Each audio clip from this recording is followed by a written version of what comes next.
Assalamualaikum warahmatullahi wabarakatuh. Selamat pagi anak-anakku, siswa-siswi SMP Muhammadiyah 1 Tulungagung kelas 9. Baik, kita akan melanjutkan materi yang kemarin. Semoga kita senantiasa dalam lindungan Allah Subhanahu wa taala. Nah, untuk kali ini materinya adalah istilah-istilah dalam genetika. Nah, yang pertama akan saya jelaskan adalah tentang gen dan kromosom. Sudah saya jelaskan, masih ingat bahwa gen adalah segmen tertentu dari DNA yang menentukan sifat keturunan. Kromosom itu faktor pembawa sifat dari induk kepada anaknya. Kemudian ada parental, biasanya disingkat dengan P besar, itu adalah induk. Nanti dalam persilangan P itu berarti induk. Kemudian filial atau keturunan atau generasi, disingkat dengan F besar. Kalau F1 berarti filial pertama atau keturunan pertama atau disebut dengan anak. F2 berarti keturunan kedua, cucu. F3 begitu seterusnya, itu disebut dengan generasi atau keturunan. Dalam persilangan nanti pasti kita akan menentukan bagaimana kondisi anaknya atau fenotip dan genotipnya anak.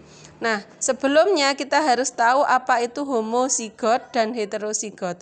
Homo artinya sama, zigot artinya zigot atau sel kelamin. Pada saat persilangan, jika dalam keadaan homozigot berarti nanti zigotnya sama. Kalau misalnya besar berarti dominan atau besar ditulis besar semua. Katakanlah di sini fenotipnya kelinci mata merah dan rambut putih.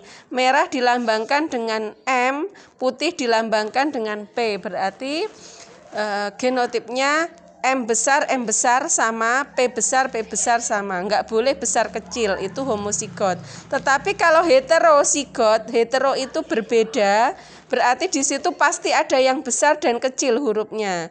Misalnya M besar, P besar, P kecil, M besar, M kecil, P besar, atau M besar, M kecil, P besar, P kecil. Homo artinya sama, hetero artinya berbeda zigotnya. Nah, sekarang untuk genotip yang homozigot dominan. Nah, ini berarti pasangan gen yang dilambangkan dengan huruf besar. Karena homo sama berarti besar semua. Contohnya A besar. Homozigot resesif itu A kecil.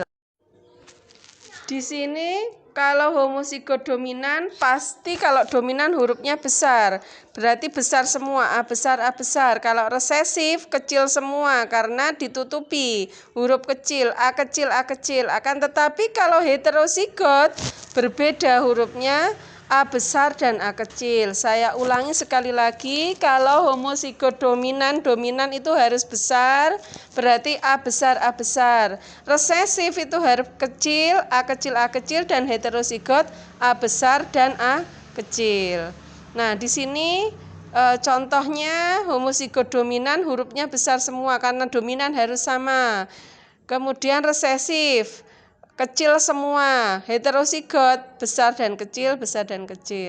Nah, kenapa itu ada yang D saja, ada yang satu huruf saja, ada yang dua huruf? Itu karena dua macam sifat yang dimiliki.